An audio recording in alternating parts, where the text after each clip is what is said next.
आज तसं पाहिलं तर गुरुवार आहे. दत्ताची आरती आपली ह्याच्यात नाही आहे, पण दत्ताची आणि समर्थांची अशा 2 आरती आपण बघणार आहोत. आरतींचं अनेक वचन शक्यतो आरत्या करू नये, जसं आईचं आया करू नये, संधीचं संध्या करू नये आणि मूर्तीचं मूर्त्या करू नये. काय सुंदर मूर्ती आहेत तिघांच्या, मूर्त्या कशाला? केलं चूक नाही, ग्रामर बरोबर आहे, भाव एक आई सर्व आईच, आया नाही. आया म्हणजे निराळा कन्सेप्ट आहे, काय सांगायला पाहिजे काय तुम्हाला? हल्ली आई आया झाली आहे का हा प्रश्न चर्चेला असतो अनेक ठिकाणी. ठीक आहे, तर अशा अनेक आरती आहेत. आज आपण 2 आरती पाहणार आहोत. गुरुवार असल्यामुळे दत्ताची आरती ह्याच्यात नाही आहे, कारण ती निराळे ठिकाणी आहे. ज्यांच्याकडे उपासनेचं पुस्तक असेल, नित्योपासनेचं, त्याच्याकडे असेल, जरा व्हॉल्यूम मोठा कर रे. पण दत्ताची आरती आपल्याला पाठ आहे. दत्ताची आरती लिहिली आहे त्या एकनाथाने. नंतर आपण कृष्णाची आरती बघणार आहोत. आज बघायला वेळ होणार नाही कदाचित, तीही लिहिलेली आहे एका जनार्दनी. कृष्णाची आरती लिहिलेली आहे. हेच बघायचं. 4 प्रमुख देवतांची उपासना नाथांच्या जीवनात आहे. परंपरेने चालत आलेली विठ्ठलाची उपासना, कारण संत भानुदास त्यांचे पणजे, त्यांनी त्या विजयनगरहून आणली ना मूर्ती पंढरपूरला. साहजिकच तो वारकरी, वैष्णव, काही म्हणा, भागवत, तो संप्रदाय त्यांच्याकडे कृष्णाची उपासना आहे, विठ्ठलाची उपासना आहे. नंतर दत्ताची उपासना आहे, कारण एका जनार्दन म्हणजे जनार्दन स्वामी हे दत्ताचे अवतार मानले जातात, ते त्यांचे गुरु आहेत. म्हणून ते दत्ताची आरती, दत्त दत्त ऐसे लागले ध्यान आपण जे म्हणतो, जनार्दन स्वामी आहेत गुरु म्हणून दत्ताची उपासना सुरू झाली. त्याच्यानंतर त्यांना आवडायची विठ्ठलाची उपासना झाली, कृष्णाची उपासना, कारण नाथ भागवत त्यांनी लिहिलं.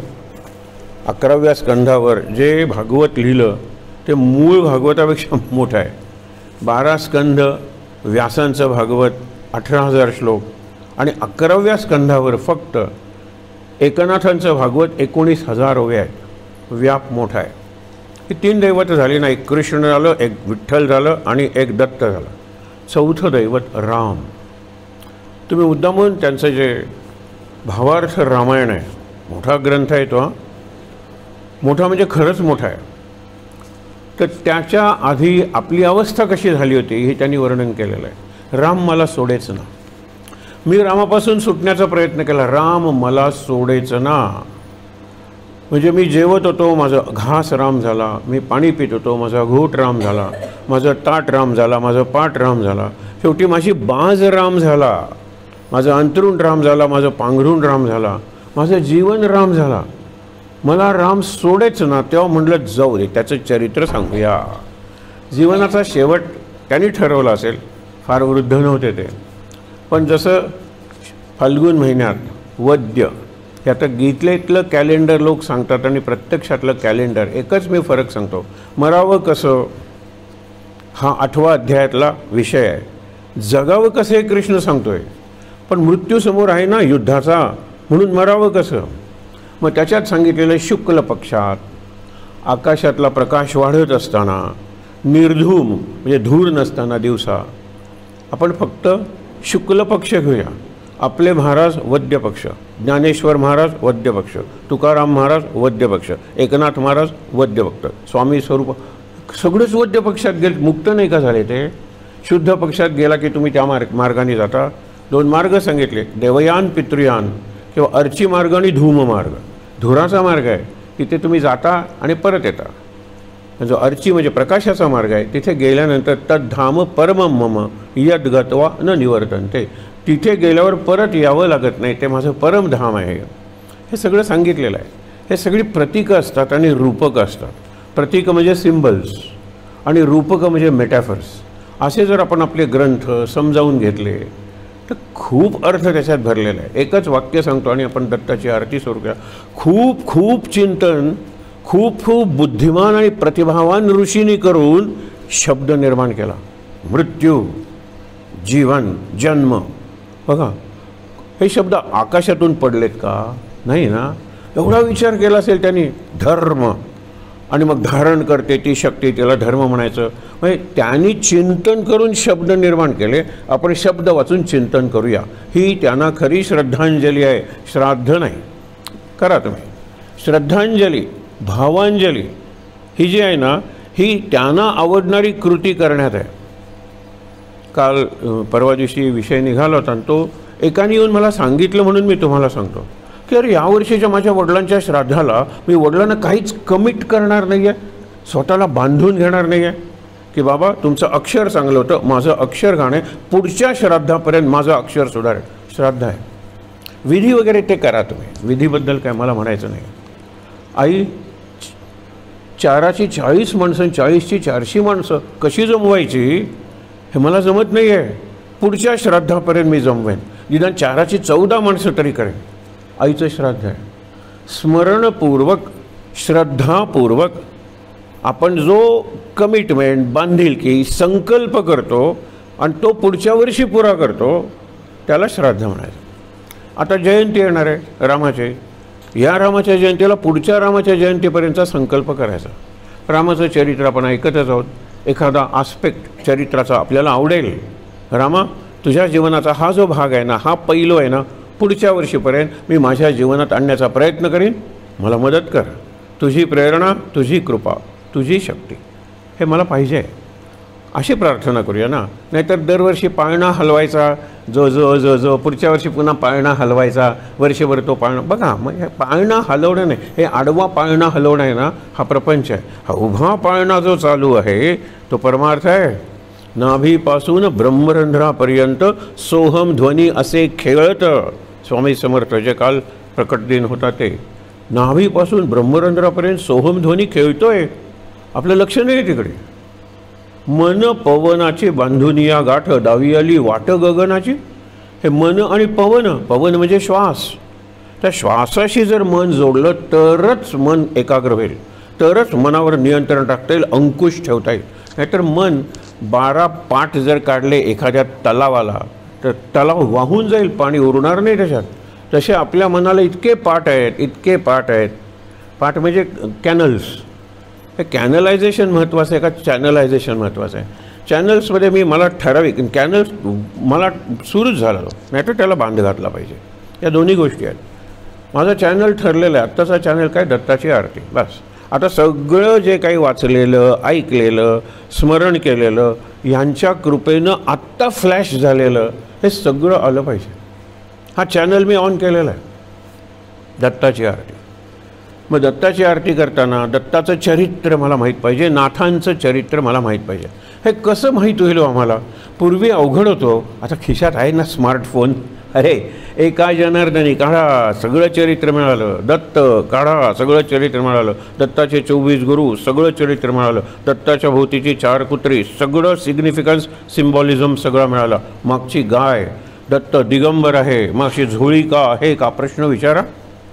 सीतेला 14 वर्ष वनवासात रामाबरोबर सीता गेली का? अहो किती लेखन आहे ह्याच्याबद्दल. सीतेला 14 वर्ष वनवास का? किती लेखन आहे. हे एका पुस्तकात मिळणं अवघड होतं, पण लोकांनी निरनिराळ्या प्रश्न विचारले, निरनिराळ्या लोकांनी त्याला उत्तरं दिली. गंमत बघा, 14 वर्ष वनवास का? आपल्या मनात हा विचार आला आहे का? 13 वर्ष का नाही पांडवांसारखा? मग पांडवांना 12 अधिक 1 का? आणि तुम्हाला खरंच सांगतो, कैकेयी एवढी सहृदयी आहे, कैकेयी म्हणजे स्वतःला खलनायिका पण खरी महानायिका आहे ते रामायणाची. तो सगळाच विषय निराळा आहे. वेळ मिळाला तर आपण बघूया. 9 पंचवर्षांनी, 9 अधिक 5 अशी 14 वर्ष रामाला वनवास पाठवा. त्याचं जे कार्य आहे रावणाचा संहार, ते जर 9च वर्षात झालं तर त्याला परत येऊ दे आणि त्याचा राज्याभिषेक करूया. कारण 10 वर्ष 13 वर्ष जर एखादा राजकुमार किंवा राजघराण्यातली व्यक्ती सिंहासनापासून दूर असेल तर सिंहासनाचा वारस तो होऊ शकत नाही, त्याला राज्याभिषेक करण्याचा अधिकार नाही आहे. म्हणून 9 अधिक 5. हल्ली 2000 रुपयाच्या वर पावती काढता येत नाही, माहीत आहे ना तुम्हाला, पावती फाडता येत नाही. म्हणून मग 1999 1999 अशा पावत्या काढता येतात. 9 अधिक 5 कैकेयीने सांगितलेलं आहे. हे वाल्मिकी रामायणातलं आहे. आणि दंडकारण्यात राहा, उगीच दूर कुठल्या तरी अरण्यात जाऊ नकोस. दंडकारण्य त्यामध्ये जवळ आहे, अगदी विंध्यापर्यंत आलेलं. आणि पलीकडे आपण म्हटलं तर अयोध्या आहे. मुद्दा काय, की मला हे जर माहीत असेल तर मला रामायण चांगलं समजेल, मला हे माहीत असेल तर मला कैकई समजेल, आणि तुम्हाला तो रावण समजल्याशिवाय राम समजणार नाही.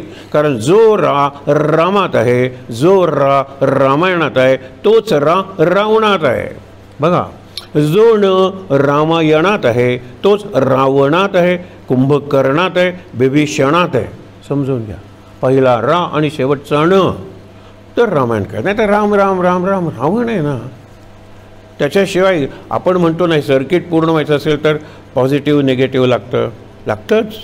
त्याशिवाय सर्किट मंडल पूर्णच होणार नाही. दिवस रात्र नसेल तर ऋतू होणार नाही आहेत, आणि ऋतू नाही तर पृथ्वीवरचं जीवन अशक्य आहे.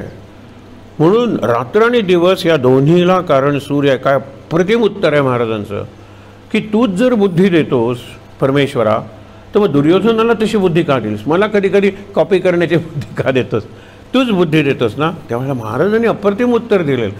दिवसाचं कारण सूर्य, रात्रीचं कारण सूर्यच. सूर्य असणं म्हणजे दिवस, आणि सूर्य नसणं म्हणजे रात्र.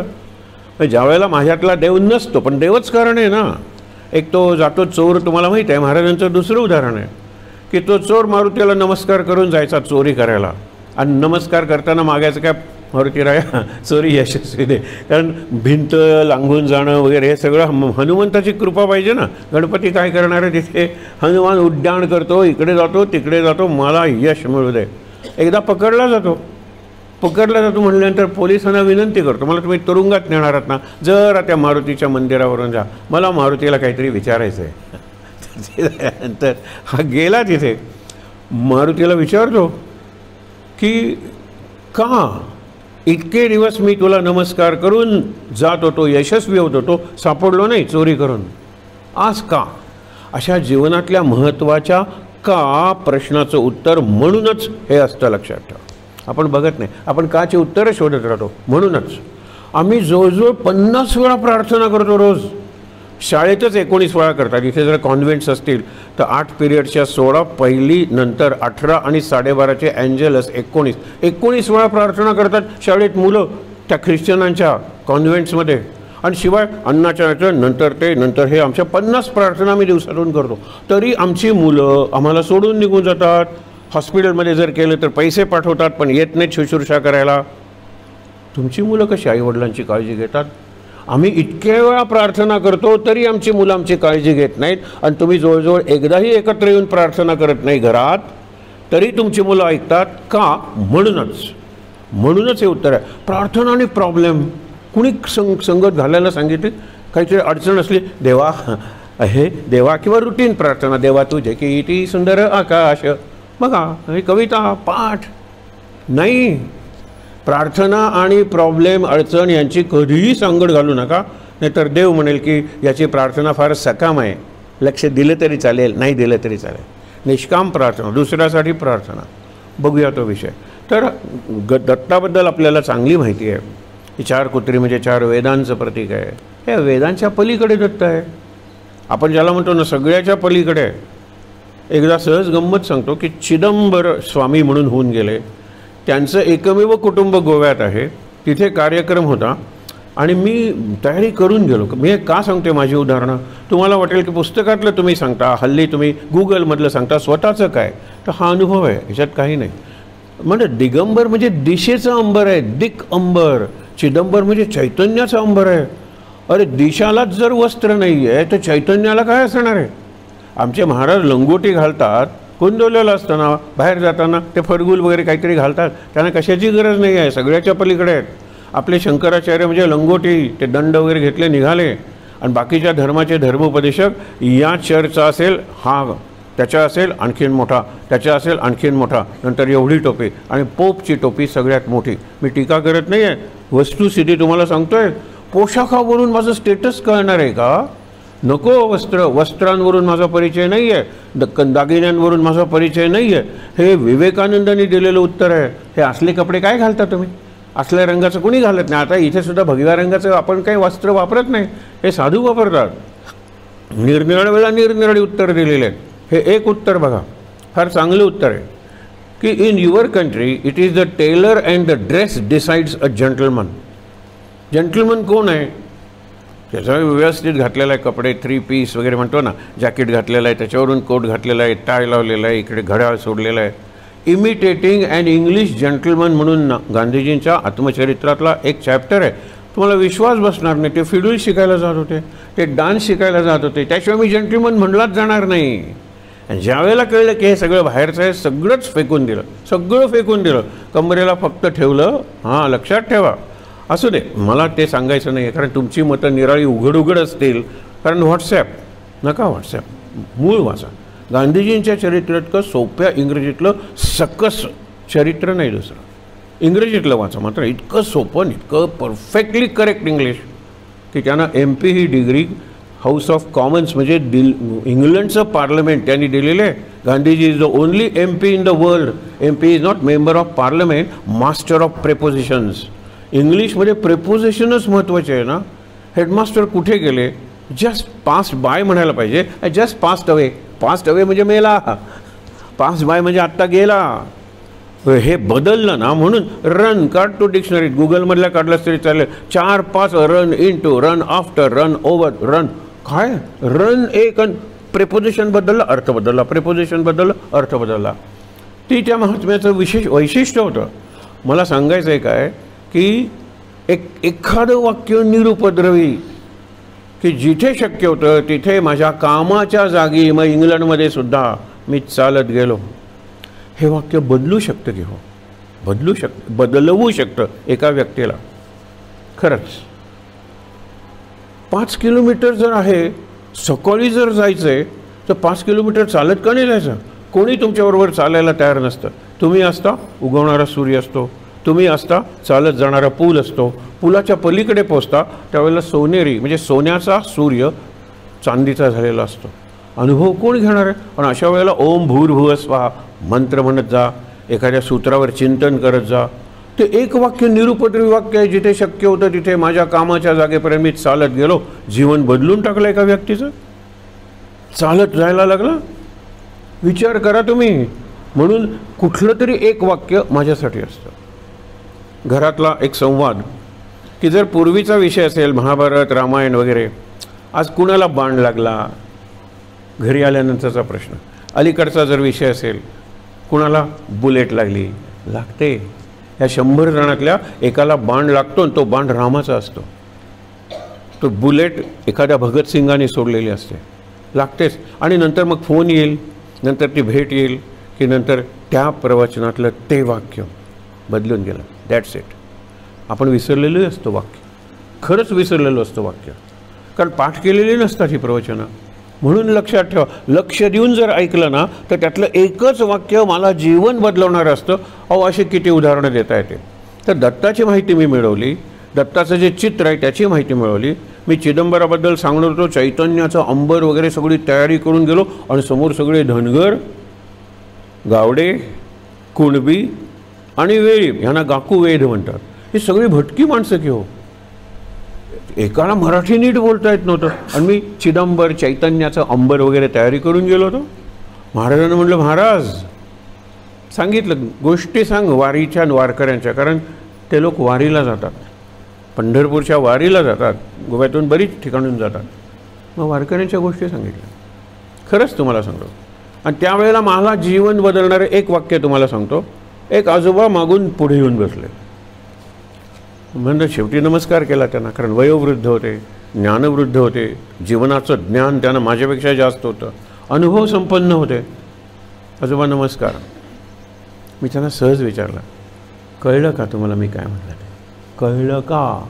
कारण तुमची भाषा निराळी आहे, तुमची बोली भाषा आहे. मी सोप्यात सोपं बोललो तरी मी मराठीत बोलत होतो शुद्ध. कळलं का तुम्हाला काही? ते म्हणाले, मी मागून पुढे काय येऊन बसलो. बघा, मला प्रश्न विचारतो आजोबा, काय माझा टर्निंग पॉईंट होता तो जीवनातला. मला ऐकू कमी येतं म्हणून, मला ऐकू कमी येतं म्हणून मागून पुढे येऊन बसलो. आणि तू बोललास ते कळायचं काय? त्याचं वाक्य लक्षात ठेवा. तुझ्या जिभेवर जी सरस्वती बोलते ती माझ्या कानात बसून ऐकते, तीच सरस्वती. तर प्रवचन समजणार आहे. नाही तर इथे सरस्वती आहे आणि इकडे ऐकणाऱ्याच्या कानात लक्ष्मी आहे. अरे बापरे, इन्व्हेस्टमेंट राहिली आहे, अरे आज ते बिल भरायला पाहिजे. कल्पना करा, असे कितीतरी ठिकाणी असेल. इथे सरस्वती असेल याची गॅरंटी नाही, पण इथे पाहिजे सरस्वती अर्थ समजून देणारे. हे त्या बाबांनी सांगितलं आणि खरंच हेच महत्त्वाचं आहे. प्रवचनाचा हा खरा अर्थ आहे. प्रवचन श्रवण नाही आहे फक्त, श्रवण मनन चिंतन ध्यान नाम म्हणजे प्रवचन आहे. सगळं एकत्र आलं. तर दत्तात्रेयांची आरती कोण करते तर एका जनार्दनी. जनार्दन कोण आहे? जनार्दन स्वामी. आणि ते किल्ल्याची जबाबदारी होती त्यांना. आणि तिथे गेले होते ते जे लढायला यायचे लोक, ते काही 20-25 यायचे लढायला. ते जनार्दन स्वामींचा वेश होता. अगदी हे घालून तलवार घेऊन घोड्यावर बसून जायचे. एकदा असंच परचक्र म्हणायचे त्याला. 50 लोक आले, बोलवायला गेले. नाथ बघतात तर जनार्दन स्वामी एवढं सुंदर ध्यान होतं, लक्षात ठेवा, लागलेलं. मग काय करायचं? जय गुरु. बसले घोड्यावर फॉर द फर्स्ट टाईम. लग्नात सुद्धा बसले असतील की नाही माहीत नाही, पण लग्न नंतर झाले नाथांचं. आधी गुरुचं दर्शन, आधी आत्मज्ञान आणि मग असा त्यांचा प्रपंच आहे. फार सुंदर. तर लक्षात घ्या, बसले. तलवार कुठे चालवता येते? तलवार चालवली. जे आले होते बाकीच्यांच्या मदतीनं ते आक्रमण परतवून लावलं. आणि नंतर त्यांनी कशाला सांगितलं? बाकीच्यांनी सांगितलं, आज नाथांनी तुमच्या शिष्याने काय पराक्रम केला. जनार्दन स्वामी फक्त हसले. मग नाथांनी त्यांना विचारलं की तुम्ही का हसलात? अरे मीच तर घोड्यावर बसलो होतो, मीच तलवार चालवत होतो, तू इथे ध्यान लावून बसला होतास. एका जनार्दनीचा अर्थ कळला ना? तू ध्यान लावून बसला होतास, मी घोड्यावर बसून तलवार करून ते आक्रमण परतवलेलं आहे. ह्याला अद्वैत म्हणतात. अद्वैत हे आहे. कधी तू मी, कधी मी तू, कधी मी बिंब तर तू प्रतिबिंब, कधी तू बिंब तर मी प्रतिबिंब, कधी मी विवेकानंद तू रामकृष्ण, कधी तू विवेकानंद मी रामकृष्ण. ही परफेक्ट गुरु शिष्याची जोडी आहे. गुरु शिष्याची जोडी जैसी गलबत होडी. हे उत्तर दिलेलं आहे रामकृष्णाने. रामकृष्णांना म्हणाले काय, मी ज्ञानी आहेत, माझ्या प्रश्नांची उत्तरं तुम्ही दिलेली आहेत, मला आता प्रश्न संपलेत, मी होत झालो की गुरु. गुरुची गरज काय आहे? शिक्षक पुरे. विवेकानंद विचारतात त्यावेळेला रामकृष्ण लगेच उत्तर देत नाहीत. ते म्हणतात ठीक आहे. संध्याकाळच्या वेळेला गंगेच्या काठी फिरायला जाताना नोरेन म्हणायचे. नरेंद्र नाव होतं बंगालमध्ये. नोरेन, समोर काय दिसतंय तुला? एक जहाज दिसतंय. कुठे निघाले? कलकत्ता बंदरात. त्याच्या मागे काय? एक होडी बांधलेली आहे. जर आपलं जहाज फिशिंगसाठी गेलं असेल तर मागच्या होडीत जाळं वगैरे ठेवलेलं असतं.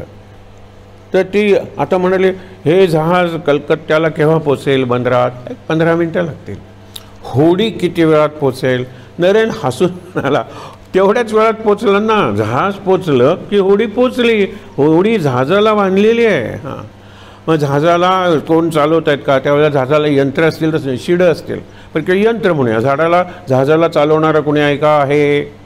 जहाजाला इतर यंत्रणा आहे. जहाजाला इंधन लागत असेल, समजा स्टीमर असेल तर कोळसा लागेल किंवा काहीतरी पेट्रोल डिझेल काही लागेल. त्यावेळेला नाही. आत्ता होडीला काय लागेल? होडीला काहीच नाही आहे. होडीला ना इंधन, होडीला ना कॅप्टन, खलाशी नाही आहे आणि सुकाणूही नाही आहे. जहाज जाईल तिकडे होडी आणि जहाज पोचेल त्यावेळेला होडी पोचणार. तेच आहे.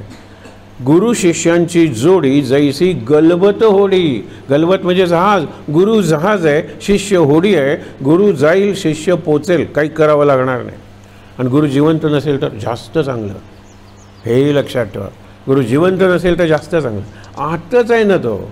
आतून ड्रायव्हिंग फोर्स, प्रोपेलिंग फोर्स म्हणतो ना. ड्रायव्हिंग म्हणजे गाडी चालते, प्रोपेलिंग म्हणजे विमानाचा पंखा हलतो, विमान उडतं. गुरु आहे आत. प्रत्यक्ष असताना आहेत की गुरु? आहेत की गुरु? आपण कशाला काळजी घ्यायला पाहिजे? कशाला उठायला पाहिजे? लवकर उठवतील ना गुरु. देहातले नसतील गुरु देहात तर आतून गुरगुर करून उठवतात. गुरु उठा, अलार्म आहे आत, उठा, वेळ झाली. विचार करा. हा दत्तगुरू आहेत ना. आणि नाथ, दत्तगुरू आणि जनार्दन म्हणून एका जनार्दनी म्हणजे ते जनार्दन स्वामीतच एकनाथ आहेत आणि एकनाथांच्यात जनार्दन स्वामी आहेत आणि दोन्ही दत्तांच्यात आहेत, दोघांच्यात दत्त आहे. हे जे अद्वैत कळलं आणि आपली महाराजांची आरती पुढे बघणार होते त्याच्यात अद्वैत सारा. मी भ्रम हा जे द्वैत पसारा सगळं सांडून अद्वैत दिलेलं आहे. ही महाराजांची आरती आहे आणि म्हणून आपण बघणार आहोत. मग आता त्रिगुणात्मक त्रयमूर्ती, आपल्याला दत्ताचं चरित्र माहीत आहे, हे सोपं आहे. त्रिगुणात्मक त्रिमूर्ती, मूर्ती हे सगुण आहे, त्रिगुणात्मक हे निर्गुण आहे, स्वरूप आहे. त्रिगुणात्मक हे स्वरूप आहे, त्रिमूर्ती हे रूप आहे. माहीत ना दत्त, आपण ब्रह्मा विष्णू महेश 3 मूर्ती, 3 शिरे 6 हात, तया माझा दंडवत, तुकारामांचा अभंग आहे. 3 डोकी आहेत, 6 हात आहेत. त्रिगुणी अवतार त्रैलोक्यरणा, हा त्रिगुणी अवतार आहे, पण अत्री आणि अनसूयांच्या पोटी आलेला आहे. तो पोटी म्हणजे ते चरित्र आपल्याला सगळं माहीत आहे. म्हणून त्रिगुणाच्या पलीकडे गेलेले पिता आणि माता कोण? असूया म्हणजे मत्सर बिलकुल नसलेली. सगळे जातील दोष पण मत्सर राहतो शेवटपर्यंत, अशी कितीतरी उदाहरणं सांगता येतात. पण शेवटी कामवासना काळाच्या ओघात निसर्गच ती नष्ट करतो. क्रोध आणि रागवायला सुद्धा नाही, पूर्वी काय फेकून मारायचो आणि काच फोडायचो, आता उचलत नाही रे वस्तू. क्रोध, सगळ्यावर नियंत्रण येतात, सोडून मत्सर. मत्सराला काय लागतो? श्वास चालू आहे, मत्सर चालू आहे. त्याच्या पलीकडे गेलेली अनसूया बघा, हे आहेत दत्ताचे, हे दत्तात्रेयांचे माता पिता आहेत. आता लौकिक अर्थानं आध्यात्मिक अर्थानं बघा, कारण गोष्ट आपल्याला माहीत आहे. नेती नते शब्दे न य अनुमाना, हे दत्त त्रिमूर्ती जरी असला तरी न इति न इति न इति नेती नेती, ही वेदांची पद्धत आहे, ही ज्ञानाची पद्धत आहे. रामकृष्णांचं एक अप्रतिम उदाहरण आहे. नेती नेती म्हणजे काय? याच्यात परमेश्वर हे परब्रह्म आहे का? न इति. हे परब्रह्म आहे का? न इति. हे परब्रह्म आहे का? न इति. हे परब्रह्म आहे का? न इति. हे परब्रह्म आहे का? न इति न इति न इति न इति, नेती नेती नेती नेती. आता हे किती प्रश्न विचार, न इति हेच उत्तर आहे, आणि त्याच्या पलीकडे ब्रह्म आहे, त्याच्या पलीकडे ब्रह्म आहे. हे कळलं नेती नेती लोकांना अवघड जातं. रामकृष्ण म्हणायचे आमची भक्ती कशी आहे, याच्यात भगवंत आहे का? इति. याच्यात भगवंत आहे का? इति. याच्यात भगवंत आहे का? इति. नाही तर सगळा हा सत्संग झाला असता का? सगळ्यांच्यात भगवंत आहे, कणाकणात भगवान, अणु अणूत विष्णू, क्षणाक्षणात परमेश्वराची अनुभूती, ही भक्ती आहे. आणि त्याचं अनुभव देणारं नाम आहे, हे मात्र लक्षात ठेवायचं. विचार करा तुम्ही, नेती नेती शब्दे न ये अनुमाना, अनुमान आणि प्रत्यक्ष. दिसल्यावर कशाला अनुमान? 2 बायका येतात, आई आहे का रे ती, आणि उजवीकडची मावशी आहे का आपली? अनुमान आहे, तर्क. कारण आईसारखीच अंगलट आहे, हे सगळे. जरा अंधार आहे ना किंवा संध्याकाळची वेळ आहे, नीट दिसत नाही, जवळ आल्यानंतर अरे ही आपली मावशी नाही आहे, शेजारची मावशी, आणि ही आई आहे आपली. आता अनुमानाची काय गरज आहे? अनुमान केव्हा? ज्यावेळेला प्रत्यक्ष धूर आहे ना, त्या अर्थी तिथे अग्नी असला पाहिजे. यत्र यत्र धूम्रा तत्र तत्र वन्नी असला पाहिजे. गेल्यानंतर अरे आग जळून गेलेली आहे, नुसताच धूर आहे. प्रत्यक्ष तुम्ही काही नेती नेतीने तुम्हाला अनुमानालाच येणार नाही. रामकृष्णांची कथा किती सुंदर आहे. एक अत्यंत श्रीमंत माणूस आहे आणि त्याचा अत्यंत गरीब मित्र आहे. त्या मित्रावर जीव की प्राण आहे त्याचा. त्यांनी सांगितलं मी दुपारी ज्यावेळेला विश्रांती घेतो त्यावेळेला कुणाला, म्हणजे माझ्या बायकोला सुद्धा आत सोडायचं नाही, सोडून या मित्राला. हा मित्र अपवाद आहे. त्या मित्राला एकदम पैशाची वगैरे गरज पडते. तो म्हणतो आता कोणाकडे जावं? या मित्राकडे, त्याची झोपण्याची वेळ आहे, जाऊन तरी बघूया. ज्यावेळेला हा जातो त्यावेळेला तो द्वारपाल असतो बाहेर. तो म्हणतो तुम्ही मात्र जा आता. आता हा उन्हातून आलेला टळटळीत, आपण उन्हाळ्यात साऱ्या खोलीत आलो तरी आपल्याला अंधार डोळ्यासमोर येतो की नाही. आता हा ठार अंधार करून खोलीत कॉटवर झोपलाय. त्याला म्हणा जागण्यापेक्षा आपण त्याला स्पर्श करून हलवूया. जागून कशाला, एकदम दचकून उठेल तो. म्हणून आता त्याला काही दिसत नाही, दाराला हात लावतो. न इति, हा माझा मित्र कसा असेल. नंतर अशा दाराच्या दुसऱ्या फ्रेमला हात लावतो. न इति, हा माझा मित्र कसा असेल. आत येतो, भिंतीला हात लावतो. न इति, खिडकी लागते. न इति, कपाट लागतं. न इति, एक सगळी प्रदक्षिणा मारतो. आता म्हणतो अंधारात काहीच दिसत नाही, खाली बसतो, सरपटत जातो. जमीन आहे. न इति न इति, कॉट लागते, आहे ना तिथे कॉट, तरीसुद्धा मित्र नाही आहे ना तो. न इति, नंतर वरती करतो, अंथरूण लागतं. न इति, अंथरुणावरची चादर लागते. न इति, वरती झोपलेला हा आपला मित्र. इति. हा केवढा शोध आहे सांगा बरं. अंधारात घेतलेला शोध आहे. भक्ती तशी नाहीच आहे. भक्ती एक स्वतःचा प्रकाशाचा दिवाच, लीड काइंडली लाईट. म्हणजे काइंडली म्हणजे तुझ्या कृपेचा प्रकाश माझ्याबरोबर असू दे. आय एम नॉट ग्रीडी, मी फार मागत नाही. 1 स्टेप इनफ फॉर मी. ह्याच्या इतकी सुंदर प्रार्थना नाही की नाम घेतो, नामाचा प्रकाश आहे. एक गोष्ट सांगतो म्हणजे तुम्हाला कळेल. जे गावाच्या जवळ एक देऊळ आहे, टेकडी आहे, टेकडीवर देऊळ आहे, देवळाची जत्रा आहे, बाकी सगळा अंधार आहे, ते देवळातच तेवढा प्रकाश आहे. आई म्हणते किती उशीर केलास रे, देवाच्या दर्शनाला जाऊन प्रसाद तरी घेऊन ये, मला जमणार नाही जायला. आई अंधार आहे सगळीकडे, कंदील घे ना. कंदील घेऊन निघाला. कंदिलाचा प्रकाश एवढाच पडत होता. एक 2-4 पावलं टाकले, म्हटलं सगळं अंधार आहे पुढे, कंदिलाचा प्रकाश काय उपयोगी पडणार आहे. परत यायला लागला. आईने एवढाच काय प्रकाश दिला, टॉर्च वगैरे निदान दुसरं दूरचं दिसतं तरी, याचा काय उपयोग आहे. हा परत येत असताना त्याला साधूबुवा भेटतात. अरे आलास का दर्शन घेऊन, कसं दर्शन जाणार हो, सगळा अंधार आहे. आणि आईने कंदील दिला, त्याचा एवढाच प्रकाश पडतो. कंदील दे माझ्या हातात, लीड काइंडली लाईट. मग कंदील दे, तो आता तुला पुढचं पाऊल दिसतंय ना, चल तिथे जाऊया. आता पुढचं पाऊल दिसतंय ना, आता जाऊया. आता पुढचं पाऊल दिसतंय ना, 1 step at a time enough for me.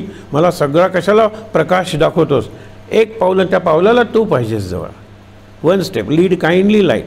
तुझ्या कृपेचा प्रकाश, तुझ्या कृपेचा दीप तू हातात घेऊन माझ्याबरोबर ये. एक पाऊल मला दिसलं तरी पुरेसं आहे. छान प्रार्थना आहे. तर म्हणून नेती नेती शब्दे न ये अनुमाना, सुरवर मुनिजन योगी समाधीन ये ध्याना. सुरवर म्हणजे श्रेष्ठ. रामदासांनी अनेक ठिकाणी सांगितलेलं आहे की सीतेला मुक्त केलं म्हणून मी राम निवडला नाही. आपली बायको एकतर राखता आली नाही आणि नंतर सोडवली वानरांच्या मदतीने. काय पराक्रम आहे ते गमतीने सांगतायत. मी राम कुठला निवडला आहे, करी बाण येको मुखी शब्द येको. तुम्हाला माहीत आहे असं एकच एका लक्ष्यावर म्हणजे टार्गेटवर 2 बाण मारावे लागत नाही, त्याला रामबाण म्हणायचं. नाहीतर आपलं चुकलाच वाटतं सगळे बाण संपले तरी लक्ष्यावर लागतच नाही आणि म्हणे माझा प्रत्येक बाण रामबाण आहे. काय उपयोग आहे. रामबाण म्हणजे एक बाण एक लक्ष, ते महत्त्वाचं आहे. आणि त्यामुळे काय की ज्या वेळेला आपण विचार करतो जीवनाचा, आपल्या साधनाचा, त्यावेळेला अचूकता, नित्यनेम, नित्यता या सगळ्या गोष्टीचा. म्हणून मुक्त केले सुरवर. मी का राम निवडला, त्यांनी सुरवर, सुर आणि सुरवर म्हणजे श्रेष्ठ देव. साधे देव नाहीत, देवता नाहीत नुसत्या. रावणाचं कसे वर्णन येतात, रावणाने प्रत्येक देवतेला काम नेमून दिलं होतं. तू समीर आहेस, वायू, सगळी लंका झाडून काढायची. तू वरुण आहेस, पाणी, सगळीकडे सडा घालायचा. तू विश्वकर्मा आहेस, देवांचा आर्टिस्ट, सगळ्यांच्या दारासमोर रांगोळी. प्रत्येकाला कामं दिली होती, प्रत्येकाला. अगदी नवग्रहांच्या पायऱ्या करून त्याच्या पाठीवर पाय देऊन रावण जायचा, इतकं उंच सिंहासन त्याचं होतं. त्याला मारून या सगळ्यांना मुक्त केलं. रावणाच्या लंकेत देवाचं नाव घ्यायला बंदी होती. हिरण्यकशिपूच्या राज्यात नारायणाचं, हरीचं नाव घ्यायला बंदी होती. याचा अर्थ पूजेला बंदी होती. पोर्तुगीजांच्या काळात गणपतीची पूजा करायची नव्हती तर, पण लोकांनी पूजा सोडली नाही. त्यांनी काय केलं, अशी पेटी, शक्यतो जुनाट पेटी, त्या पेटीच्या आत चित्र गणपतीचं लावायला सुरुवात केली. आणि कोणीतरी म्हणलं ते पोलीस येतं, पेटी बंद केली. पेटी बंद केली. आत तिथे गणपती, कुठे गणपती आहे, गणेश गणेश म्हणायचे ते, गणेश गणेश सगळीकडे बघायचे. गणपतीची मूर्ती नाही आहे, पूजेची चिन्ह नाही आहे. ते गेले की पुन्हा उघडली, आरती पुढे सुरू केली, पुन्हा म्हणली, चाललं. अजूनही काही घरात गणपतीच्या मूर्तीची पूजा न करता अशी पेटीच्या आतल्या बाजूला लावलेल्या गणेशाच्या चित्राची पूजा करतात. आणि ते चित्र प्रिंटेड मिळत नव्हतं पोर्तुगीजांच्या काळात. ते चित्र घरातल्या त्यातल्या त्यात चांगली आर्ट असलेल्या मुलांनी किंवा आजोबांनी काढलेलं असायचं. विचार करा, सोपं आहे. सोडली नाही पूजा, कशाला सोडायची, उलट बरं झालं. काय झालं की आम्ही मूर्तीची करत होतो, ती आता चित्राची करायला लागलो, म्हणजे सूक्ष्माकडे आलो. आता चित्रही फाडून टाकलं काय हरकत नाही. ओम गंग गणपती नमः ते तरी काढून घेणार का. ओठ शिवून टाकलेत, मनात चालू राहतो. आज जातं उपकार करतात हे शत्रू आपल्यावर. म्हणून निंदकाचे घर असावे शेजारी, तुकाराम म्हणतात. कबीर एक पाऊल पुढे जाऊन म्हणतो, शेजारी जर जागा नसेल तर आपल्या अंगणात त्याला कुटी या म्हणजे झोपडी बांधून द्या, इथे राहा बाबा. निंदकाला खरं तू मला हे चाटल्याशिवाय मी सुधारणारच नाही. म्हणून तो म्हणतो की आईपेक्षा गुरु श्रेष्ठ आहे. तुम्ही लहान असताना तुमचं मलमूत्र आई हाताने स्वच्छ करते, निंदक जिभेनं स्वच्छ करतो. की काय काय तो काय कृपा आहे रे, काय घाण घाण हे म्हणताना जिभेनं तो मला स्वच्छ करत असतो. मी निंदकाचे घर असावे शेजारी, त्यांच्या निरनिराळ्या कॉमेंट्सना क्रिटिसिझमला मी महत्त्व दिलं पाहिजे, लक्ष दिलं पाहिजे. तो महत्त्वाचा मला आवडत नाही म्हणून काय झालं, तो खरं बोलत असेल हे लक्षात घ्या. म्हणून पुढे काय, सुरवर मुनिजन योगी समाधी न ये ध्याना. त्यांच्या ध्यानात येईल असं नाही आहे. काल आपण बघत होतो ना, देवा मला कायम तुला भेटायचं आहे. नारद विचारतात हां, तर म्हणतात की वैकुंठातील मी भेटेनच असं नाही. कोणी भक्तांनी टाहो फोडला तर मी जातो, आणि भक्त जितका गरीब तितका मी लगेच जातो. गरुडाला पार्किंग लॉटमधून आणतही नाही. खरं असंच वर्णन आहे, मी पार्किंग लॉट तुम्हाला समजावा म्हणून गरुड पार्क केलेला आहे. अशा किती गोष्टी आहेत. तिथून त्याला गरुडाला बोलवा, मी आलो. जर दुसरा कोणीतरी असेल चला गरुडावरी बैसोनी वेळ आहे. पण त्यांनी टाहू फोडला आहे. तो जो हे आहे हत्ती, त्याचा पाय नकराने घेतलेला आहे. आता त्यावेळेला काय गरुडावरून येऊ, हरी धावत आला. गंमत बघा. त्यामुळे हे सगळ्या गोष्टी आहेत. म्हणून सुरवर म्हणजे त्यांच्या ध्यानात नाही. दुसरं, मी सूर्यबिंबात नसेल, योगी यांच्या ध्यानात नसेल. योगी यांच्या मनात ज्या वेळेला ध्यान म्हणजे ते एकरूप झालेले असतात. जरा मी वाट बघतो, जरा फट पडली की त्या फटीतून मी निसटून गेलो. वरी योगियांची मानसे उमरडवून जाय, ओलांडून जातो, लाथाडून जातो. एक साधा प्रश्न की विठ्ठल आणि रखुमाई दोन निरनिराळ्या मूर्ती आहेत पंढरपूरला, असं का? अनेक कथा आहेत. त्यातली एक कथा आहे की तुम्ही माझ्याकडे लक्ष देत नाहीत. राहीकडे जास्त, राही रखुमाबाई त्या राहीच्या गोष्टी आहेत. कोण म्हणतात आंध्र प्रदेशातली एक भक्त होती, तिला वचन दिलं होतं की कृष्ण म्हणून नाही पण कृष्णाचंच एक रूप असेल विठ्ठल. हां, त्यावेळेला मी तुमच्या इकडे वामांगी रखुमाई आणि उजव्या बाजूला राही आणि विठोबा राहीकडे जास्त बघतायत. असं जर असेल तर रुक्मिणी मी जातेच बा. हे ज्यावेळेला राहीला कळतं त्यावेळेला राही म्हणते मीच जाते, माझ्यामुळे तुमच्या दोघात वाद नको. आणि जी आपण म्हणतो ना की गाव आहे शेजारी जिथे काला वगैरे करतात, तिथे ती राही जाऊन राहिलेली आहे. पण तरीसुद्धा दुसरं, अरे तुम्ही एकादशीला तुम्ही मंदिरात राहत नाही, हे काय बरोबर आहे का? सांगा बरं. पाहुणे येणार आहेत आणि तुम्ही म्हणतात शेजारी किल्ली ठेवली आहे, राहा घरात, आम्ही निघून जातो आहे. हे कसलं स्वागत पाहुण्यांचं? एकादशी तो म्हणतो मी नाही नाही नाही, एकादशीला भक्त येतात असं तू म्हणते नाही नाही, मी भक्ताच्या दर्शनाला एकादशीला बाहेर जातो. अशा कितीतरी कथा आहेत. त्याच्यात आत्ता नको वेळ घालवायला. विचार करा, मी भक्ताच्या दर्शनाला जातो, मग हे लाखो लोक उभे असतात ते नाही नाही, त्याच्यात भक्त नाही आहे, कोणी भक्त नाही. आणि एखादा असेल तर मी त्याला बाजूला काढतो, काहीतरी निमित्त काढून त्याचं दर्शन घेतो. आणि मी त्याचं दर्शन घेतो त्यावेळेला तोही माझं दर्शन घेतो. मी मंदिरात राहूच शकत नाही एकादशीच्या दिवशी. मग रागवून ती म्हणाली मी दुसरीकडे जाऊन राहते. मग वैकुंठाला केव्हा येणार? त्याला त्यांनी जे दिलेलं उत्तर आहे ना बघा, तो म्हणतो की जरा वाट तरी मिळू दे का. इथे सतत तुम्ही जर गेलात ना, कधीही जा पंढरपूरला, 24 तासात कधीही जा. धर्मशाळेत वगैरे राहा. एखादा वारकरी जात असतो, एखादा येत असतो, एखादा बसत असतो, एखादा झोपत असतो, एखादा उठत असतो. आणि प्रत्येकजण पांडुरंग पांडुरंग जय जय विठोबा रखुमाई, जय जय विठोबा रखुमाई, निरनिराळे पांडुरंग रुक्मिणी, सतत नाम सतत नाम. म्हणजे ज्यावेळेला तुमचं संपतं ना, श्रीराम जय राम जय जय राम, माझं श्रीराम जय राम जय जय राम, श्रीराम जय राम जय जय राम, श्रीराम जय, थांबतच नाही. गॅप मला एवढी जरी मिळाली ना तरी मी येतो वैकुंठाला. पंढरपूरचं तेच वैभव आहे. पंढरपूरचं वर्णन काय, हे महाराष्ट्राच्या नकाशावर असलेलं गाव, एस टीत बसले, इतके रुपये दिले पोचलात, आणि कॅलेंडरमध्ये एकादशी बघितली पोचलात, नाही आहे ते. तर पंढरपूरचं वर्णन, विठ्ठल विठ्ठल गजरी अवघी दुमदुमली पंढरी, होतो नामाचा गजर. मग त्याच्यात खंडच नाही आहे ग. एकाचं संपतं त्यावेळेला दुसरं सुरू झालेलं असतं.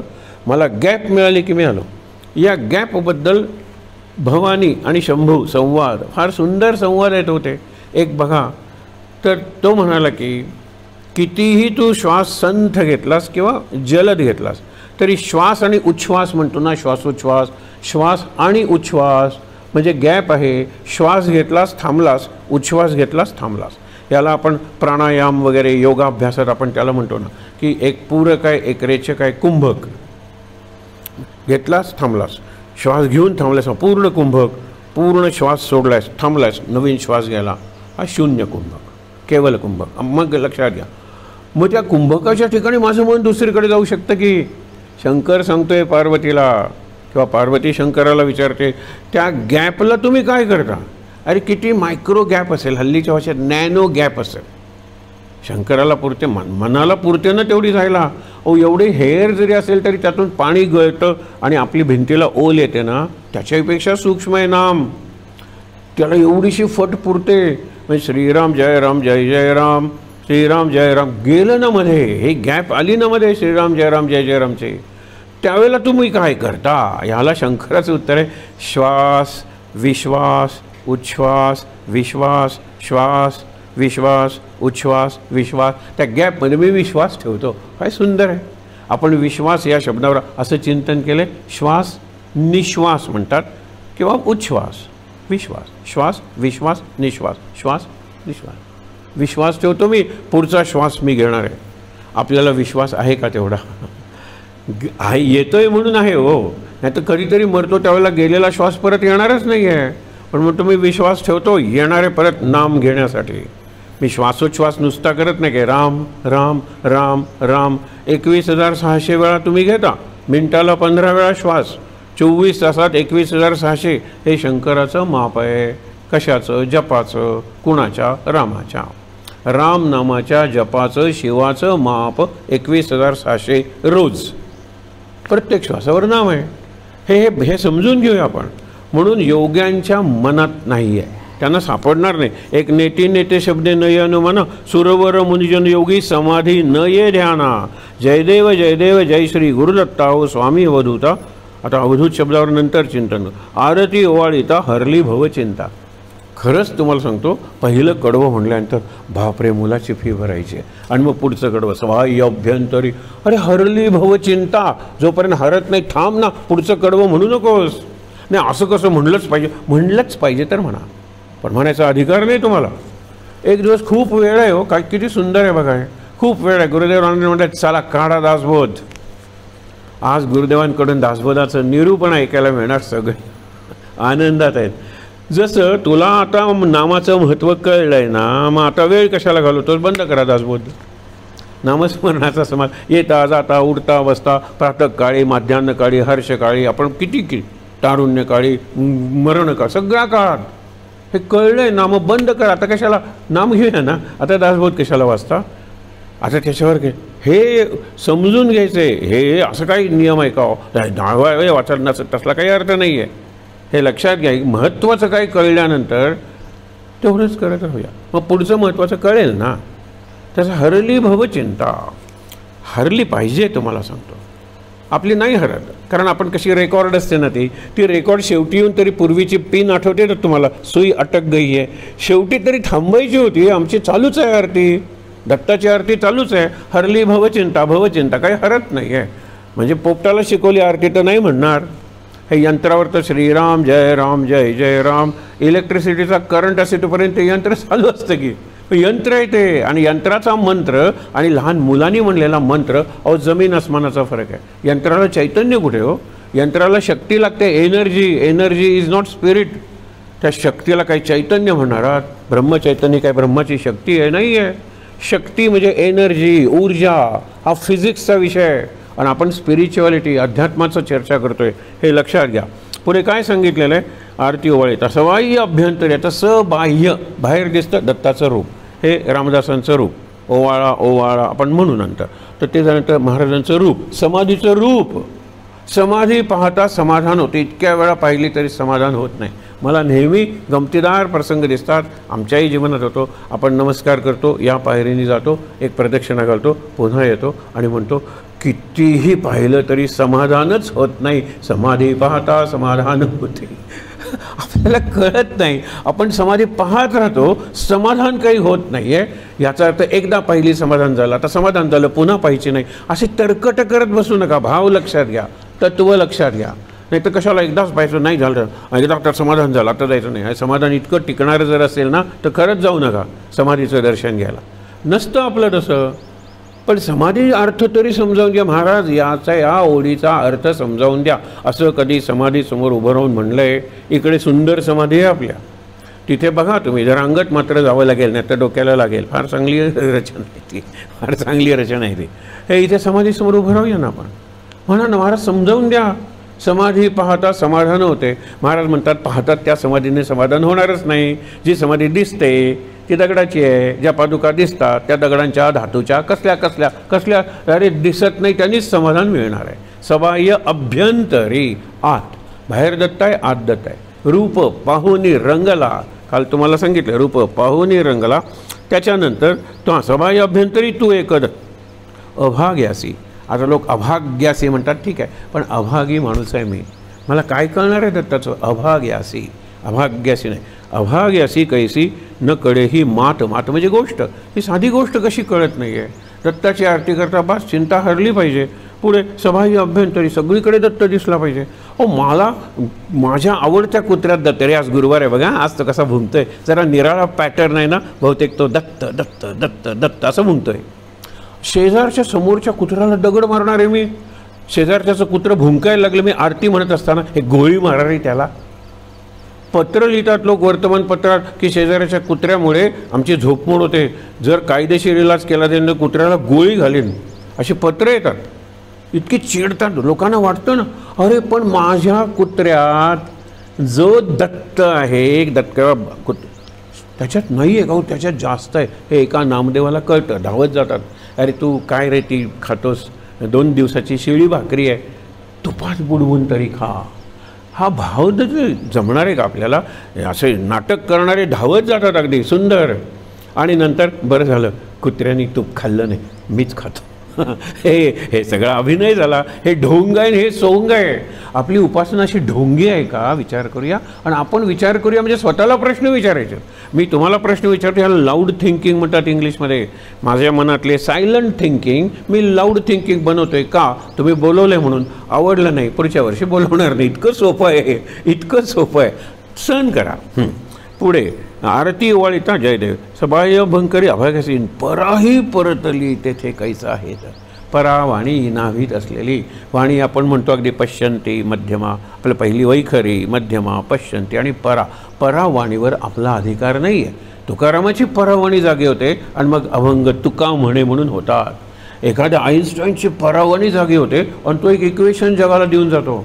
एखाद्या नर्तकाला परावाणी जागी होते आणि इतकी सुंदर स्टेप, अरे त्या मायकल जॅक्सनच्या सुद्धा स्टेप्स आहेत ना, त्या अजूनसुद्धा लोकांना अप्रूप वाटतं. तो नाचायला लागला की त्याच्यासारखं नाचायला लागल्यानंतर आहे ना परावाणी. परावाणी म्हणजे प्रतिभा.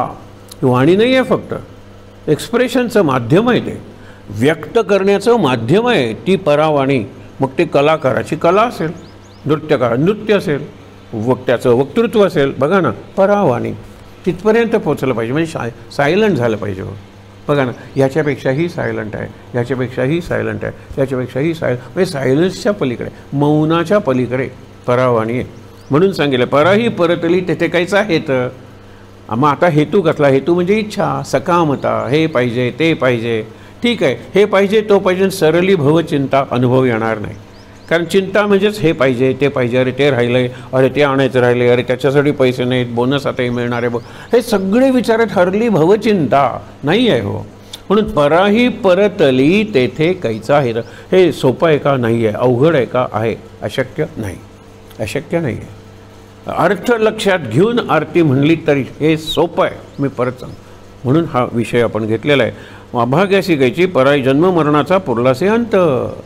जन्म मरणाचे जिवंतपणेच मुक्त व्हायचं. हो, महिलानंतर ते मुक्त झाले. हां, का म्हणायचं, आपल्या छातीवर येऊन त्यांनी बसू नये रात्री म्हणून. महिल्यानंतरच्या मुक्तीला काय किंमत आहे, त्याला विदेह मुक्ती म्हणून. जीवनमुक्त तुकाराम आता उरलं उपकारापुरता, आपुले मरण पाहिले म्या डोळा. बघा, मुक्त झालाय तो तुका. आपल्याला जीवनमुक्ती पाहिजे, आपल्याला विदेह मुक्ती नको आहे. आता जीवनमुक्ती पाहिजे तर हे लक्षात घ्या, जन्म मरणाचा पुरलासे अंत. जय जय जय गुरुदत्ता हो स्वामी अवधूता आरती ओवाळीता हरली भवचिंता. दत्त येऊन या उभा ठाकला. तुम्हाला वाटते आपली पंचायत होईल ना, एकदम दत्तोभार आहे. 21व्या वेळा गुरुचरित्राचं पारायण झालं. एक जण सांगत होते, घडलेला प्रसंग आहे. आणि मी आरती केली, नैवेद्य दाखवला आणि साक्षात दत्त, नुसता दत्त नाही तर दत्ताचा दरबार. चारी बाजूला ती कुत्री, मागे गाय आणि दत्त. सुंदर छान त्यांची मुद्रा. ब्रह्मा विष्णू महेश, आदौ ब्रह्मा मध्ये विष्णू अंते देवः सदाशिवा, मूर्तित्रय स्वरूपाय दत्तात्रेय नमोस्तुते. हे सगळं दिसलं. 21वं गुरुचरित्राचं पारायण पूर्ण झाला. इतका धन्य होऊन तो सांगत होता. मी म्हटलं विचारू का प्रश्न, तुम्ही मला काहीतरी सांगायला बोलवलं आहे, सांगताना विचारावंही लागतं ना. की समजा रात्रीच्या वेळेला तुम्ही दत्त गुरुचरित्र संपवलं, बरोबर आहे. समजा तुमचे 9 वाजता संपलं, 9 वाजता तुम्हाला दत्ताचं दर्शन झालं, ते किती वेळ टिकलं? हे 1 मिनिटसुद्धा टिकलं नाही. 9 वाजून 1 मिनिटापासून तुमच्यात कोणता बदल घडला त्या दत्ताच्या दर्शनामुळे? आणि खरंच सांगतो, स्वयंपाकघरातून उत्तर आलं काही नाही, कळलं तुम्हाला काही बदल. सो आपण प्रश्न, व्हॉट वर्थ इज दत्तदर्शन? ह्या दत्तदर्शनाची किंमत काय? बरोबर आहे, त्याला झालेला भास असेल, त्याला दृष्टांत असेल, त्याला खरं दत्ताचं दर्शन झालं असेल, पण दत्त दत्त ऐसे लागले ध्यान हरपले मन झाले उन्मन, हा अनुभव नको यायला? जर दत्त दर्शन झालंय तर भास आणि भाव आणि नंतर बोध आहे. हो, भासच होतात आपल्याला, भासही वाईट नाही आहे. दरिद्री स्वप्न पडण्यापेक्षा स्वप्नात दत्त आले वाईट नाही आहे. स्वप्नात दत्त येतात. अहो, दत्तावर चिंतन करत जर झोपलो तर दत्ताची स्वप्न पडण्याची शक्यता वाढते, वाईट नाही आहे. पण स्वप्नातला दत्त येतो, तो सत्यात आला पाहिजे. सत्यात कसा येईल? माझ्या जीवनात येईल. तर त्यावेळेला दत्त सत्य होईल. सत्यदत्त वगैरे व्रत करतात लोक, सत्यदत्त, सत्यविनायक झालं ना. सत्यनारायण झाल्यानंतर प्रत्येक देवाचं सत्य सुरू झालं. हां, सत्य लावलं मागे, चला व्रत सुरू झाली, पूजा झाल्या, हे सगळं झालं. हे सगळं वाईट आहे का? बिलकुल नाही. हे सगळं चांगलं आहे का? आहे. हे सगळं आपण थांबवणार आहोत का? नाही. इतकी स्पष्ट उत्तर कृष्णाने दिलेलं आहे, त्यामुळे आम्हाला चिंता नाही आहे. पण एक लक्षात ठेवा, जर कळलं तर करताना ह्याचा विचार आला पाहिजे. आरती करायची नाही, कोणी सांगितलं करायची नाही? करताना हा विचार करत जर आरती केली तर खरंच दत्त दत्त ऐसे लागले ध्यान. आता सबाई अभ्यंतरी दत्त येऊन या उभा ठाकला. महाराजांनी या प्रश्नाचं उत्तर दिलेलं आहे. काय या महापुरुषांनी करायचं ठेवलं? म्हणाले, एकदम देव तुमच्यासमोर आलं, माग, काय मागायचं ते माग. म्हणला उत्तर तयार पाहिजे, पण तो देवाबरोबर माया आणतो आणि तुम्हाला बरोबर मुलाला प्रमोशन मिळू दे. काय दरिद्री मागणं आहे, जे ध्रुवानी मागितलं आणि ध्रुव पस्तावलाय पुढे.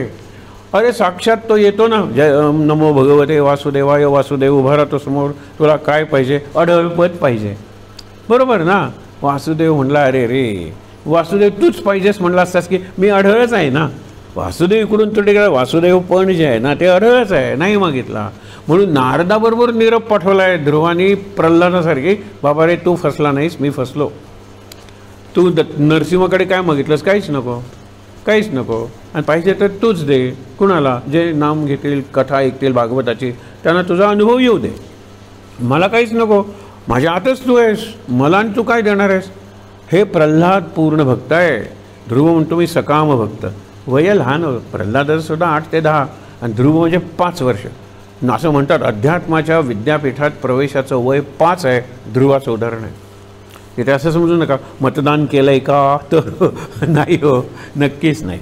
तर पुढे मग पराही परत झाला. दत्त येऊन उभा टाकला, सद्भावे साष्टांगे प्रणिपात केला. हे प्रणाम प्रणिपात, हे प्र आले म्हणून न झालं. एरवी नमस्तेच की, नमस्ते, नमन, नमस्कार, प्रणाम, प्रणती, त्या सदा असो प्रणती. हे नमन आहे, नम्रता आहे. नम्रतेशिवाय नमस्कार नाही. आणि आपण नेहमीच म्हणतो नमस्कार ही शरीराची कृती नाही, मनाची वृत्ती आहे. मग पाय टेकले नाही तरी चालतील. मुलाला नमस्कार करा ना रोज. घरातल्या आईला नमस्कार करा. प्रत्यक्ष करायची लाज वाटते, कारण आता मी मोठा गॅझेटेड ऑफिसर झालो आहे, IAS. मनातल्या मनात कर. आई जिवंत नाही, मनातल्या मनात कर. आईला नमस्कार शिकल्याशिवाय उठूच नको. मी सद्गुरू माऊली आहे ना दुसरी, अशा किती माऊली सांगितल्या. तो पहिल्यांदा गणेश माऊलीच आहे, गायत्री माऊलीच आहे, गीता माऊलीच आहे, गुरु माऊलीच आहे, गोमाता माऊलीच आहे, गंगा माऊलीच आहे. ही गची बाराखडी झाली. ग गा गी गो गो गंग. करा ना स्मरण आणि मगच उठूया. 1 मिनिट लागतं ते सगळं करायला. आणि म्हणून त्यांनी सांगितलेलं आहे की लक्षात ठेवा, सद्भावे साष्टांगे प्रणिपात केला. शरीराचे 8 अंग आहेत. साष्टांग नमस्काराच्या स्पर्धा होतात देहाचा. झाल्या 108 नमस्कार न थांबता घातल्यावर तो असं ताठ, मी 108 नमस्कार घातले. अरे हे नमस्कार का? अरे मी 10 नमस्कार घातले, मी 20 नमस्कार घातले, मी 50 नमस्कार घातले, मी 108 नमस्कार घातले. नमस्काराची वृत्ती नको का यायला? नमस्काराचा जर अभिमान होत असेल तर त्याला नमस्कार, हे लक्षात ठेवा. साष्टांग नमस्कार म्हणून अत्र्यांचं नाटक आहे. कारण आपल्या औंध चेहरा जे सदा नमस्कार घातले, साष्टांग नमस्कार. देह आहे, आपण म्हणतो ना की काय इम्युनिटी आली पाहिजे मनाची, देहाची झाली खूप, आपल्याला कळलं ते. आणि व्हॉट्सॲपवर तर सतत ते असतं की कांदा उजव्या बाजूनी सोला, डाव्या नागपुडीतून घाला, कधी खोकणार नाही तुम्ही, असली काहीतरी औषध असतात. म्हणून कांदा कुठल्या बाजूनी सोलायचा असतो मला माहीत नाही, पण गंमत आहे ही आहे देहाची इम्युनिटी. मनाची इम्युनिटी ही आहे, मनाची इम्युनिटी नाम आहे, जे महाराजांनी सांगितलं. म्हणून सांगितलेलं आहे दत्त येऊना साधमाय प्रसन्न होऊन या आशीर्वाद. कुणी आशीर्वाद दिले? दत्ता. बाहेरून दत्त कसा आशीर्वाद दिलो? खरंच नाही. मग बाहेरून प्रत्येक व्यक्ती मला आशीर्वाद देते तो दत्त आहे, हा भाव पाहिजे. आतल्या दत्ताने आशीर्वाद दिला, इथून सुरुवात करायला काय हरकत आहे? आज दत्त म्हणाला जा, काय हरकत नाही. हा दत्त कुठे? आत आहे. कशावरून? अरे तुला कसं कळणार आहे माझ्या आत काय आहे ते? कशावरून हा प्रश्न विचार, म्हणजे म्हणतात ना डोंट डाऊट माय फेथ. माझी जी श्रद्धा आहे किंवा निष्ठा आहे त्याच्यावर डाऊट व्यक्त करू नकोस, कारण जी दाखवताच येत नाही ते मी तुला कशी दाखवणार आहे? निष्ठा कशी दाखवणार आहे? श्रद्धा कशी दाखवणार आहे? प्रसन्न होऊन आशीर्वाद. जन्म मरणाचा फेरा चुका. हे जन्म मरणाचा फेरा आपले जे आहेत ना हे चक्र आहे, जन्म मरण मुक्ती येतोपर्यंत हे चालू राहतं. हा एक विचार आहे, पण तो चुकवला दत्तानं. जयदेव जयदेव झाला. आता शेवटचं दत्त दत्त ऐसे लागले ध्यान. ध्यान लागलं पाहिजे. एका नाटकात एक पात्र आहे, त्याच्या डोक्यावर परिणाम झालेला आहे, तो असा बसलेला असतो आणि कुठलाही शब्द आला दत्त दत्त, त्याचं ध्यान लागले का? दत्त दत्त, दत्ताची गाय, गाईचं दूध, दुधाचं दही, दहीचं असं करत करत जातो. शेवटी पुन्हा गाई गवत खाते, परत दूध, गाईचं दूध, दत्त दत्त. काय झालं? काय झालं? लगेच विचारतो तो काय झालं, म्हणजे तो भानातच नाही आहे. हे दत्त दत्त ध्यान नाही, तो वेडा आहे. तो कुटुंबाच्या दृष्टीने सुद्धा अडचणच आहे. असं दत्त दत्त ध्यान नाही. वेड्यांच्या इस्पितात एखादा दत्त दत्त या दत्त या दत्त, वेड लागले त्याला. असं दत्त दत्त लागले ध्यान नाही आहे. हरपले मन झाले उन्मन. मन हरपल्यावर हे जे मन वासनानं चिकटलं आहे, इंद्रियांच्या मागे धावतं आहे, ते उलटं वळलं पाहिजे, उन्मन झालं पाहिजे. म्हणतात ना रचना किती सुंदर आहे. वाग्गाडीची रचना बघा. बाहेर आहेत इंद्रियांचे विषय, म्हणजे आता नाश्ता म्हणजे काय असेल? नाश्ता हा विषय आहे, बरोबर. हा नाश्ता कशाचा विषय? जिभेचा विषय, बरोबर आहे. मग जिभेला जर मन जोडलं तर फरफटत जाईल. हा हे केलं आहे लोणचं आहे का? हो जरा लिंबाचं बघा. नगा मन गेलं जिभेच्या मागे फरफटत गेलेलं आहे. मग लिंबाचं लोणचं नाही आहे, मग पापड निदान लसणीचा पापड आहे का? तुम्ही चांगला पुलाव केलेला आहे, हे केलेलं आहे. गेलं मन फरफटत जिभेच्या मागे. या इंद्रियांच्या मागे जर मन फरफटत जायला लागलं, उन्मन होणारच नाही ते.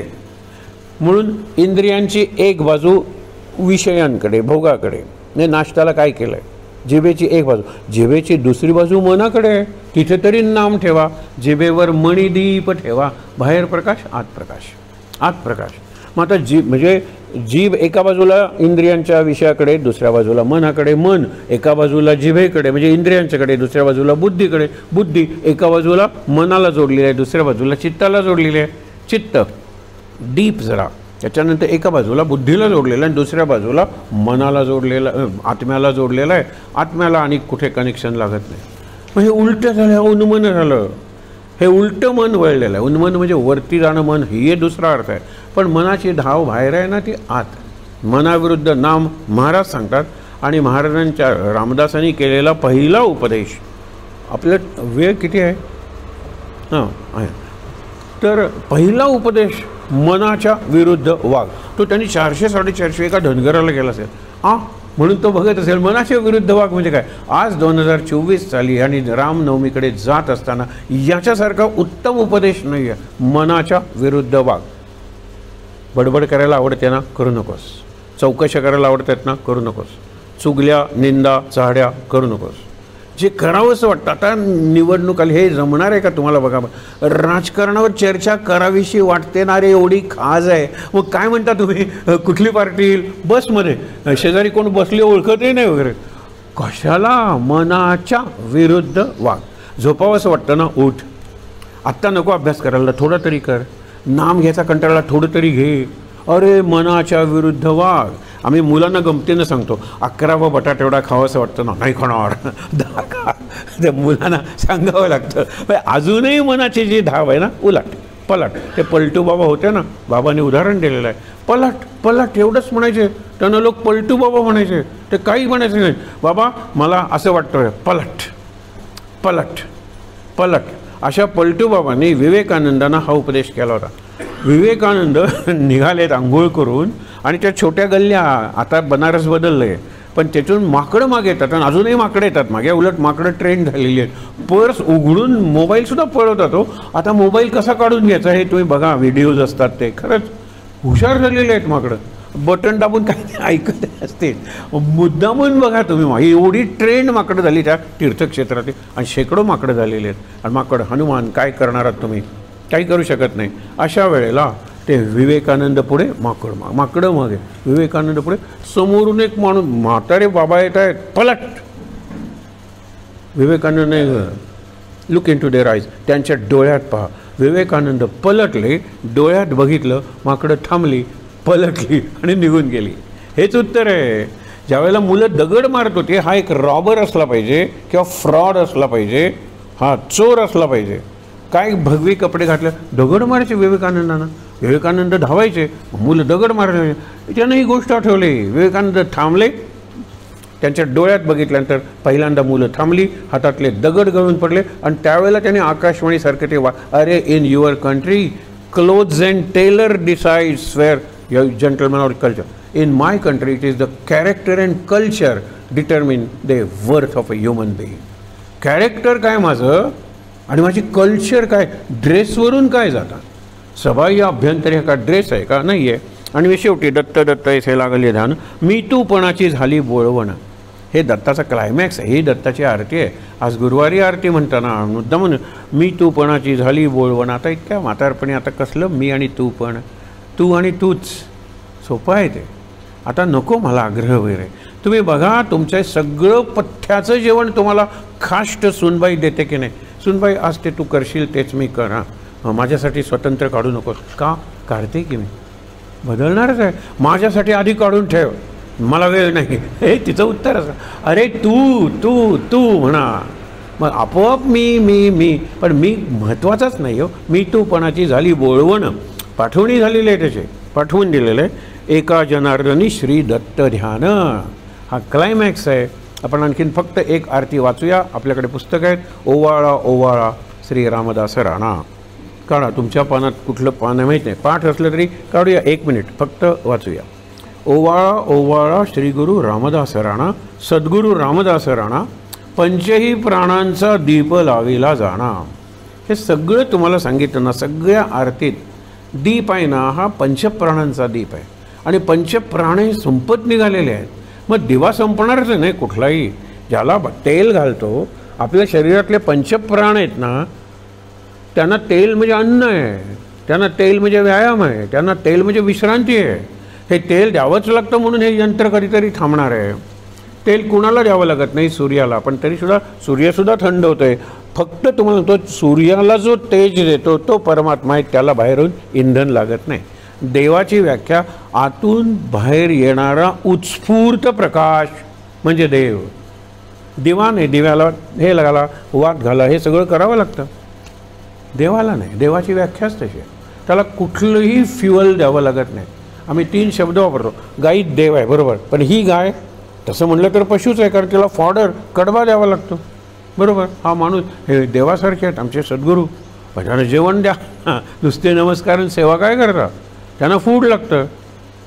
आणि ही गाडी आहे आमची. अहो काय फरारी वगैरे सुंदर आणलेली आहे.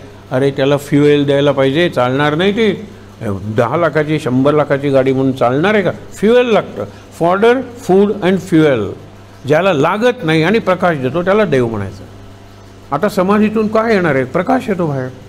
आज आता महाराजांच्या डोक्यालाही केलेलं, जरा सांगा, डोक्याला चिकटून नाही, जरा अंतर पाहिजे, मग ते वलय दिसेल. कल्पना चांगली आहे, पण हे असं जर केलं तर हल्ली मुलं केस वाढवतात. तो असे तुम्हाला माहीत आहे, स्पाइक्स म्हणतात ना, इथेही केलं आहे, खालीही केलेलं आहे. डोक्याला चिकटवायचं. मी तुम्हाला सांगतो, ह्या सजेशन्स आहेत, हां लक्षात ठेवा. They are not recommendations. हे मॅन्डेटरी तर नाहीच आहे.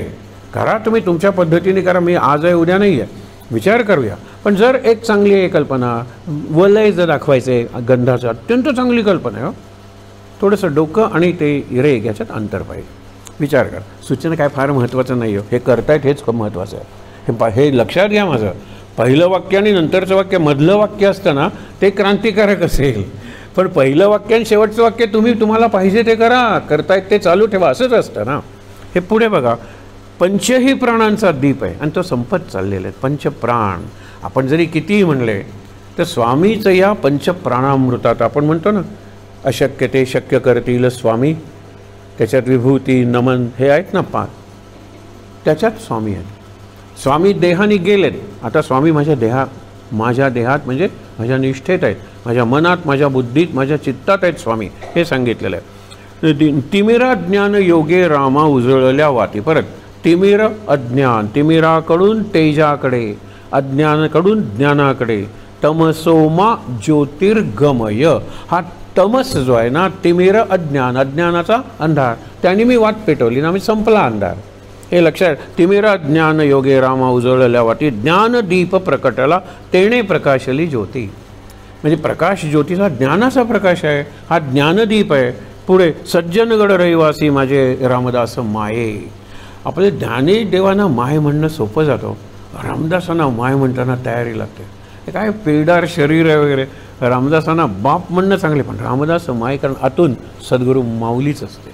पण माझे रामदास माये, माझे रामदास माये, पंचही प्राणांचा दीप लाविला आहे. आता बघा, पंचही प्राणांचा परत आहे, पंचही प्राणांचा, 5 प्राणांचा दीप. प्राणांना आपली महाराजांची जी मानसपूजा आहे काय अप्रतिम आहे. हे प्राणांचा धूप लावलेला आहे, प्राण संपत चाललेला आहे, धूप संपत चाललेला आहे. नेत्रांचे दीप आपण म्हणतो, नेत्रांचे लाविले दीप, जीव आहे, सगळं संपत चालले. महाराजांची जी मानसपूजा आहे वाचण्यासारखी आहे. शेवटी पंचही प्राणांचा दीप निर्गुण निरंज्योती श्री गुरु रामदास. समोर आपल्या रामदास आहेत, रामदासांचं रूप आहे पिलदार वगैरे, सुंदर तेजस्वी. सूर्याची उपासना करून, हा नावच नारायण आहे, वडिलांचं नाव सूर्याजी आणि आईचं नाव राणूबाई. राणूबाई म्हणजे तेज, सगळंच तेजस्वी आहे रामदासांचं. पण काय स्वरूप काय, निर्गुण निरंज्योत. निरंज्योती आपण निरंजन म्हणतो, निरंज्योती फार सुंदर शब्द आहे. ज्योती आहे पण दिसत नाही. खरी कापराची ज्योत आहे ना, खरा गॅस आपण पेटवतो ना, आपल्याला काय पाहिजे, उष्णता पाहिजे, त्याच्यात बिलकुल पिवळेपणा असतं का म्हणे. इतकी ती निळी ज्योत पाहिजे की पलीकडचं निळं आकाश दिसलं पाहिजे. हल्ली कापूस शुद्ध मिळत नाही, काळा पडतो माहिती आहे ना. शुद्ध कापूस नाही, कापूर म्हणजे काहीच उरतं का म्हणे हो. उदाहरण आहे, कापूर जाळल्यानंतर काही, आता हे ताट काळं वरती काळं, अशी आरती केली तर माझा चेहरा काळा, सगळंच काळं. आणि कर्पूर आरती, सगळंच अशुद्ध आहे. बाहेर तुम्ही केलं तर सगळी द्रव्यच अशुद्ध आहे. त्यातून काय शुद्ध निर्माण करणार, भाव शुद्ध पाहिजे. द्रव्याने पूजा करायची, केली पाहिजे. ही फुलं वगैरे बघा ना, आपल्याला ती पुष्प आहेत ना, म्हणून शंकरासी पूजेले सुमनाने, त्याच्यात सुमन हे जे आहे ना ते महत्त्वाचे पूजा. मग फुलं असली काय नसली काय, आणि महाराज म्हणतात नसलेलीच बरी, मानस पूजा करा. मानस पूजेत काही देता येतं, प्रत्यक्षात नसलं तरी प्रत्यक्ष अर्पण करता येतं. मानस पूजेवर महाराजांचा आग्रह आहे. बघा, उजळलेला शेवटी निर्गुण निरंज्योती श्री गुरु रामदास सद्गुरू. दर्शन मंगलप्रद कल्याणाचा कळस. कल्याण रचना असेल, कल्याण त्यांचे शिष्य, पण कल्याणाचा कळस जपे नाम मंगला, मंगल नाम, आणि हे कल्याणाचा कळस लक्षात ठेवा. दर्शन मंगलप्रद कल्याणाचा कळस, ओवाळा ओवाळा श्री गुरु रामदास राणा, सद्गुरू रामदास राणा, पंचही प्राणांचा दीप लाविला जाणा. सोपी आरती आहे, पण तरीसुद्धा प्रतिकात्मक आरती आहे. निर्गुण निरंज्योती हे रामदासांचं स्वरूप लक्षात ठेवायचं आणि रामदासांच्या रूपाला नमस्कार करायचा. दत्ताचं स्वरूप काय, दत्त दत्त ऐसे लागले ध्यान, ध्यानात दिसणारा दत्त. मी तूपणाची झाली बोळवण, हरली भवचिंता, हे दत्ताचं स्वरूप आहे. दत्ताचं रूप म्हणजे 3 शिरे 6 हात, इकडे श्वान, हे स्वरूप आहे. रूप नक्कीच पूजूया, स्वरूप मनात ठेवून. त्या ठिकाणी ताट बसूया शांत. सदा सर्वदा योग तुझा घडावा, तुझे कारणी देह माझा पडावा. उपेक्षू नको गुणवंता अनंता, रघुनायका मागणे हेची आता. जय जय रघुवीर समर्थ। ओम सहनाववतु सहनौ भुनक्तु सह वीर्यं करवावहै तेजस्विनावधीतमस्तु मा विद्विषावहै। ओम शांति शांति शांति। तीनदा दीर्घ श्वासोच्छ्वास।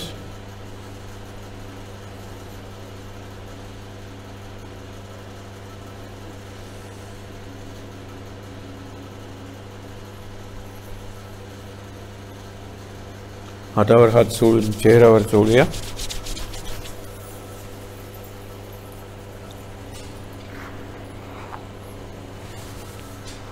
सावकाश डोळे उघडून समोर असलेले भिंतीवर प्रत्यक्ष रामदास आपण त्यांना नमन करूया। महाराजांची समाधी आहे, महाराज आहेत, दर्शन घेऊया, सगळ्यांना नमस्कार करूया। शांत आनंद महाराज महाराज महाराज। सर्वांना नमस्कार महाराज।